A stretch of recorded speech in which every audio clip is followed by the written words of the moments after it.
আন্তর্জাতিক অপরাধ ট্রাইব্যুনালে দায়ের ১৬টি মামলার মধ্যে ৪টির তদন্ত এ মাসেই শেষ হবে।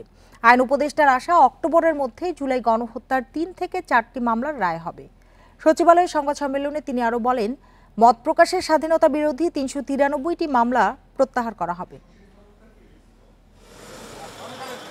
জুলাই অভ্যুত্থানে গণহত্যার অভিযোগে আন্তর্জাতিক অপরাধ ট্রাইব্যুনালে মামলা হয়েছে ১৬টি। এর মধ্যে ২টি মামলার আসামি সাবেক প্রধানমন্ত্রী শেখ হাসিনা। বাকি ১৫টিতে বিগত সরকারের মন্ত্রী, প্রতিমন্ত্রী, এমপি ও আইন শৃঙ্খলা বাহিনীর সদস্যরাও আসামি। এই মাসের মধ্যে অন্তত ৪টি মামলার তদন্ত শেষ হবে। আইন উপদেষ্টার আশা অক্টোবরের মধ্যেই এগুলোর রায় পাওয়া যাবে। আশা করছি এই বছর অক্টোবরের মধ্যে আমরা ৩ থেকে 4টি মামলা রায় পেয়ে যাব।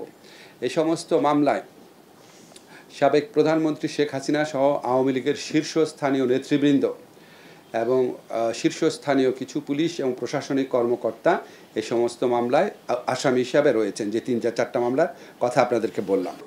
সংবাদ সম্মেলনে তিনি আরও জানান, সাইবার সিকিউরিটি আইনে মত প্রকাশের স্বাধীনতা বিরোধী ৩৯৬টি মামলা ছিল। এর মধ্যে ৩৩২টি প্রত্যাহার হয়েছে, আরও ৬১টি এ মাসেই প্রত্যাহার।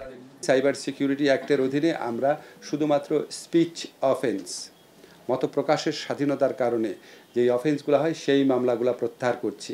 কম্পিউটার অফেন্স না, কম্পিউটার হ্যাকিং সংক্রান্ত মামলাগুলো না। আওয়ামী লীগ আমলে ১৬,৪২৯টি গায়েবী মামলা রয়েছে। আইন উপদেষ্টা জানান, এ সপ্তাহে প্রত্যাহার হচ্ছে ৫৩টি।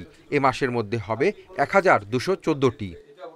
১২১৪টি মামলা আগামী এক সপ্তাহের মধ্যে প্রত্যাহার হবে। এই ১২১৪টির মধ্যে ৫৩টি মামলার প্রত্যাহার সংক্রান্ত গেজেট আজকালের মধ্যে প্রকাশিত হবে। এ সময় তিনি আরও জানান, শেখ হাসিনাকে ফেরাতে ভারতের মনোভাব ইতিবাচক নয়। এ ইস্যুতে পরিস্থিতি অস্থিতিশীল করতে চায় দেশটি। তারা বরং বাংলাদেশে অস্থিতিশীলতা তৈরির যে প্রচেষ্টা করছে। Hasif Mahmud Shah, independent news, Dhaka.